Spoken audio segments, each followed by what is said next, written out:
അമേരിക്കയുടെ military ഹെഡ്ക്വാർട്ടേഴ്സാണ് pentagon. പെന്റഗണിൽ നിന്ന് ഒരു റിപ്പോർട്ട് വന്നിട്ടുണ്ട്. അതായത് ഇന്ത്യക്കൊരു മുന്നറിയിപ്പ് അതിനകത്തുണ്ട്. എന്ന് വച്ചാൽ അവർ ലോകത്ത് നടക്കുന്ന വിവിധ വിഷയങ്ങളെക്കുറിച്ച്, അമേരിക്കയുടെ താല്പര്യങ്ങളെക്കുറിച്ചും വിവിധ രാജ്യങ്ങൾ തമ്മിലുള്ള റിലേഷൻഷിപ്പിനെ കുറിച്ചും ഒക്കെയായിട്ട് റിപ്പോർട്ടുകൾ പ്രസിദ്ധീകരിക്കാറുണ്ട്. ഇടയ്ക്കിടയ്ക്ക് അവർ ഇപ്പോൾ പ്രസിദ്ധീകരിക്കുന്ന ഒരു റിപ്പോർട്ടിൽ അവർ ഒരു സൂചന നൽകുന്നുണ്ട്. അതായത് ചൈനയെ വിശ്വസിക്കരുത്, ചൈന നമുക്കിട്ട് പണി തരാൻ ചാൻസ് ഉണ്ട്, ചൈന ഇന്ത്യയുമായിട്ട് ചർച്ചയ്ക്ക് വരുന്നു, അല്ലെങ്കിൽ അതിർത്തി ശാന്തമാണ്, ചൈനീസ് പട്ടാളം അതിർത്തിയിൽ തമ്പടിക്കുന്നതിൽ നിന്ന് പിന്മാറിയിട്ടുണ്ട്, അപ്പോൾ എല്ലാം ശാന്തമാണെന്ന് തോന്നുന്നുവെങ്കിലും ഇത് കണ്ടിട്ടൊന്നും നിങ്ങൾ ചൈനയെ വിശ്വസിക്കരുത്, ചൈന ചതിക്കും. ഇത് ചൈനയുടെ ഒരു ലോങ് ടേം സ്ട്രാറ്റജിയുടെ ഭാഗമാണ്. ഒരു വശത്ത് അവർ നിങ്ങളുമായിട്ട് ചർച്ചകളും മറ്റുമൊക്കെ നടത്തും, അതുപോലെ തന്നെ ഡിപ്ലോമസിയുടെ വഴികൾ തിരഞ്ഞെടുക്കും. പക്ഷേ പെട്ടെന്നൊരു സുപ്രഭാതത്തിൽ ചൈന നിങ്ങളെ ആക്രമിക്കുവാനുള്ള സാധ്യതയുണ്ട്. അപ്പോൾ അതുകൊണ്ട് ഇന്ത്യ കരുതലോടെ ജാഗ്രതയോടെ വേണം ചൈനയുമായി ഇടപെടാൻ. ചൈന അരുണാചൽ പ്രദേശത്ത് വല്ലാതെ അസ്വസ്ഥപ്പെടുത്തുകയാണ്. അവർക്ക് അരുണാചൽ പ്രദേശ് പിടിച്ചെടുക്കണമെന്ന് അതിയായ ആഗ്രഹമുണ്ട്. ഇത് പറയുന്ന കൂട്ടത്തിൽ അമേരിക്കയുടെ റിപ്പോർട്ടിൽ ഒരു കാര്യം കൂടി പറയുന്നുണ്ട്. ഈ പെന്റഗൺ 2049 മുൻപ് എല്ലാ തരത്തിലുള്ള അല്ലെങ്കിൽ ഇത്തരത്തിലുള്ള അതിർത്തി പ്രശ്നങ്ങളും പരിഹരിക്കാനാണത്രേ ചൈന ലക്ഷ്യമിടുന്നത്. അപ്പോൾ അതിനകത്ത് തായ്വാൻ ഉൾപ്പെടുന്നുണ്ട്. ഇന്ത്യയുടെ അരുണാചൽ പ്രദേശിൽ ലഡാക്ക്, ഭൂട്ടാൻ, നേപ്പാളും ഒക്കെ അതിനകത്ത് ഉൾപ്പെടാനുള്ള സാധ്യത കാണുന്നുണ്ട്.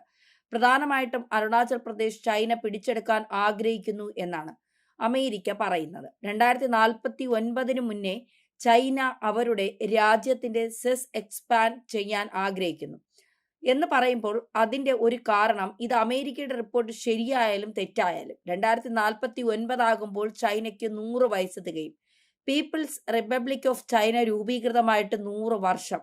2047 ഇന്ത്യക്ക് സ്വാതന്ത്ര്യം കിട്ടിയിട്ട് 100 വർഷം തികയും. അപ്പോൾ 100 വർഷം തികയുമ്പോൾ നമ്മുടെ ഗോൾ എന്താണെന്ന് ചോദിച്ചാൽ, നമ്മുടെ വിഷൻ എന്താണെന്ന് ചോദിച്ചാൽ, ഇന്ത്യയെ വികസിത ഭാരതമാക്കണം എന്നുള്ളതാണ്. അത് നമ്മുടെ പ്രഖ്യാപിത വിഷനാണ്. എന്നാൽ ചൈന അങ്ങനെ പ്രഖ്യാപിതമായ നയങ്ങളൊന്നും പറഞ്ഞിട്ടില്ല. പക്ഷേ അവിടെ ചൈനയുടെ 5 ഫിംഗേഴ്സ് പോളിസി, അതുപോലെ വ്ളാഡി വൊക്കോസുമായി ബന്ധപ്പെട്ടുള്ള പ്രശ്നങ്ങൾ, അതിർത്തി പ്രശ്നങ്ങൾ, ഇതെല്ലാം നമ്മൾ ചർച്ച ചെയ്യേണ്ടതുണ്ട്. തായ്വാനുമായി ബന്ധപ്പെട്ട കാര്യങ്ങൾ 5 ഫിംഗേഴ്സിനെ കുറിച്ച് പറഞ്ഞാൽ ഒഫീഷ്യലായിട്ട് ചൈന എവിടെയും 5 ഫിംഗർ പോളിസിയെ കുറിച്ച് കൺഫേം ചെയ്യുകയോ അത് അവരുടെ ഒരു പോളിസി ഉള്ളതായിട്ട് അംഗീകരിക്കുകയോ ചെയ്തിട്ടില്ല. പക്ഷേ ഇന്റലിജൻസ് റിപ്പോർട്ടുകളും മറ്റുമൊക്കെ പ്രകാരം പുറത്തു കിട്ടിയിട്ടുള്ള ഒരു വാർത്തയാണത്. അതനുസരിച്ച് മാവോയുടെ കാലഘട്ടത്തിൽ പല ചർച്ചകളിലും ഈ ഒരു പോളിസി മുന്നോട്ട് വന്നിട്ടുണ്ട്. ഈ പേരിൽ തന്നെയാണോ അവർ വിളിച്ചത് എന്നറിയില്ലെങ്കിലും മാവോ ടിബറ്റിനെ കൈപ്പത്തിയായിട്ടും 5 പ്രദേശങ്ങളെ 5 വിരലുകളുമായിട്ടാണ് കാണുന്നത്. അതിനകത്ത് ഇന്ത്യയുടെ ലഡാക്ക്, സിക്കിം, അരുണാചൽ പ്രദേശ്, അതുപോലെ നമ്മുടെ ഭൂട്ടാൻ, നേപ്പാൾ, ഇത്രയും പ്രദേശങ്ങൾ ഉൾപ്പെടുന്നുണ്ട്. അപ്പോൾ ഈ 5 വിരലുകൾ കൈപ്പത്തിയോടൊപ്പം കൂട്ടിച്ചേർക്കാൻ മാത്രമേ അത് പൂർണ്ണമാകൂ എന്നാണ് മാവോ പല യോഗങ്ങളിലും ചർച്ചകളിലുമൊക്കെ പറഞ്ഞിരുന്നത്. അത്ര ഈസിയായി ഇതിലൂടെ ഹിമാലയൻ റീജിയന്റെ മുഴുവൻ കൺട്രോൾ ചൈനയുടെ കയ്യിലേക്ക് വരണം എന്നുള്ളത് കൂടിയാണ് അവരുടെ ഉദ്ദേശം.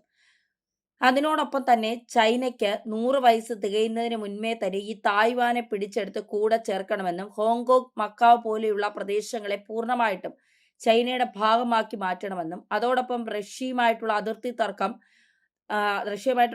തർക്കം എന്ന് പറയുന്നത് വളരെ പണ്ടേ ഉള്ളതാണ്. കിങ് രാജവംശത്തിന്റെ കാലഘട്ടത്തിലൊക്കെ ഉണ്ടായൊരു ട്രിനിറ്റിയുമായി ബന്ധപ്പെട്ടുള്ള പ്രശ്നങ്ങളാണ്. എന്ന് വെച്ചാൽ ട്രീറ്റി ഓഫ് ഐഗുൺ 1858, കൺവെൻഷൻ ഓഫ് ബൈജിം 1860, ഇതൊക്കെ അനുസരിച്ച് കിങ് ചൈനയുടെ കാലഘട്ടത്തിൽ കുറേയേറെ പ്രശ്നങ്ങൾ, എന്ന് വെച്ചാൽ വലിയൊരു പ്രദേശം അന്ന് റഷ്യയുടെ ഭരണകൂടത്തിന് നൽകുകയുണ്ടായി.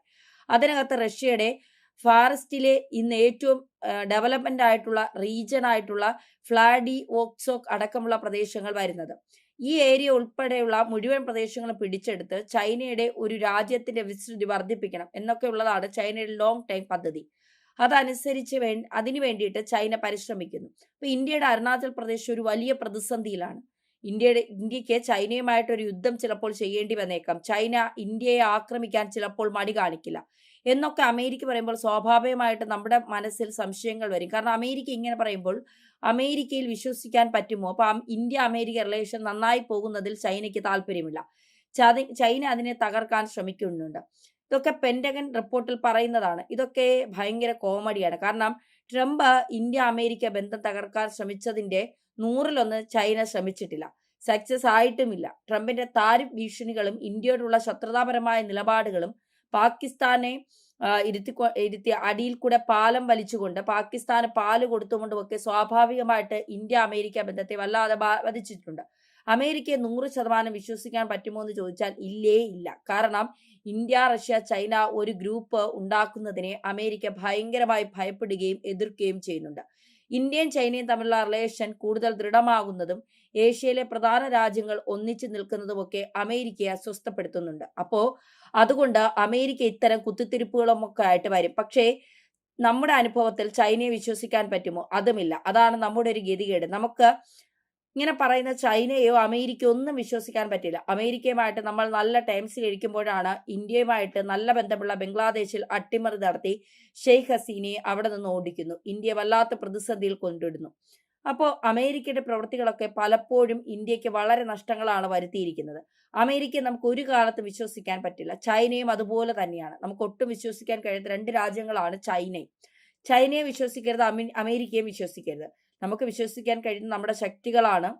ആത്മവിശ്വാസം ഉണ്ടാവണം. നാളെ ചൈന ആക്രമിക്കാൻ വന്നാലും അമേരിക്ക ആക്രമിക്കാൻ വന്നാലും റഷ്യ സഹായത്തിന് വരും, അല്ലെങ്കിൽ ഇസ്രായേൽ സപ്പോർട്ട് ചെയ്യും, അല്ലെങ്കിൽ ഫ്രാൻസ് ആയുധം തരും. ഇതൊന്നും പറഞ്ഞിരിക്കേണ്ട കാര്യം നമുക്കില്ല. അങ്ങനെ ഇരിക്കാനും പാടില്ല. നമുക്ക് നമ്മുടെ സുരക്ഷ നമ്മൾ ഉറപ്പുവരുത്തുക. ഇന്ത്യ ആക്രമിക്കാൻ മറ്റുള്ളവർ ഭയപ്പെടുന്ന നിലയ്ക്ക് സൈനികമായും സാമ്പത്തികമായും കൂടുതൽ ശക്തമാവുക എന്നുള്ളതാണ് നമുക്കിവിടെ ചെയ്യാൻ പറ്റുന്നത്. അല്ലാതെ കുടിച്ച വെള്ളത്തിൽ അമേരിക്കയും വിശ്വസിക്കാൻ പറ്റില്ല, ചൈനയും വിശ്വസിക്കാൻ പറ്റില്ല. അമേരിക്ക പറയുന്നത് ചിലപ്പോൾ ശരിയായിരിക്കാം. ചൈന ഒരു അവസരം വന്നു കഴിഞ്ഞാൽ തീർച്ചയായിട്ടും സൈനിക നീക്കം നടത്താൻ മടിക്കില്ല. 2020 നമ്മൾ കണ്ടതാണ്. ഗാൽവാനിൽ ഇന്ത്യയും ചൈനയും തമ്മിൽ നല്ല ടേംസിൽ ഇരിക്കുമ്പോഴാണ് ആ സംഭവം ഉണ്ടാകുന്നത്. ഇനി അമേരിക്കയുടെ കാര്യം പറഞ്ഞു കഴിഞ്ഞാൽ ഇന്ത്യയിൽ തന്നെ ഭരണകൂടത്തെ അട്ടിമറിക്കാൻ അമേരിക്ക ശ്രമിച്ചിട്ടുള്ള രാജ്യമാണ്. ശ്രമിക്കാൻ ഇനിയും സാധ്യതയുള്ള ഒരു രാജ്യമാണ്. അമേരിക്കയെ നമുക്ക് കുടിച്ച വെള്ളത്തിൽ വിശ്വസിക്കാൻ പറ്റില്ല. 2 രാജ്യങ്ങളും അവരവരുടേതായിട്ടുള്ള ഇൻട്രസ്റ്റ് ഉണ്ട്. ഇവരെ സംബന്ധിച്ചിടത്തോളം ഇവർ G2 പോലുള്ള ഗ്രൂപ്പുകൾ അവർക്കൊക്കെ ഉണ്ട്. ഇപ്പോൾ US-ഉം ചൈനയും കൂടെ ഒന്നിച്ചു നിൽക്കുന്ന ഒരു വേൾഡ് ഓർഡർ ഡെവലപ്മെന്റ് ചെയ്യാനായിട്ട് അമേരിക്കയ്ക്ക് വലിയ താല്പര്യമുണ്ട്. ഇന്ത്യയെ പോലെ പഴയ ബ്രിട്ടീഷുകാരുടെ ഒരു കോളനി ആയിരുന്ന ഒരു രാജ്യം ഇന്നിപ്പോൾ ഭയങ്കര പവർഫുൾ ആയിട്ട് വരുന്നു.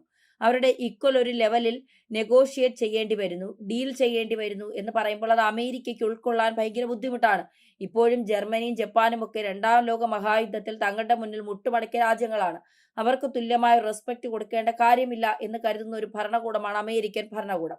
അതുകൊണ്ട് തന്നെ കോളനി ആയിരുന്ന ഇന്ത്യ ഒരു കാലത്ത് ബ്രിട്ടന്റെ അങ്ങനെയായിരുന്ന ഇന്ത്യയുമായിട്ട് ഒരു തുല്യതയോടുള്ള ഒരു ഡീലിന്റെ ഒന്നും ആവശ്യം നമുക്കില്ല എന്ന് കരുതുന്ന ട്രംപിനെ പോലുള്ള ഒരുപാട് മനുഷ്യർ അമേരിക്കയിലുണ്ട്. അവരുടെ ഭരണകൂടത്തിൽ ഇപ്പോൾ G2 എന്ന് പറയുമ്പോൾ ഈ അമേരിക്കയും ചൈനയും ഈ 2 രാജ്യങ്ങളുടെ ഒരു ഗ്രൂപ്പ് അവർ ചേർന്നുകൊണ്ട് ഒരു വേൾഡ് ഓർഡർ ഒക്കെയാണ്.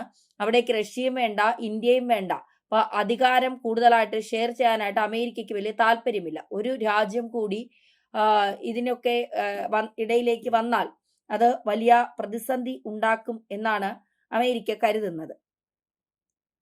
അതുകൊണ്ട് തന്നെ ഇത്തരത്തിൽ ഇന്ത്യയെ ആക്രമിക്കാൻ ചൈന ലക്ഷ്യമിടുമോ എന്നുള്ള കാര്യങ്ങളൊക്കെ വെറും വ്യാമോഹം മാത്രം.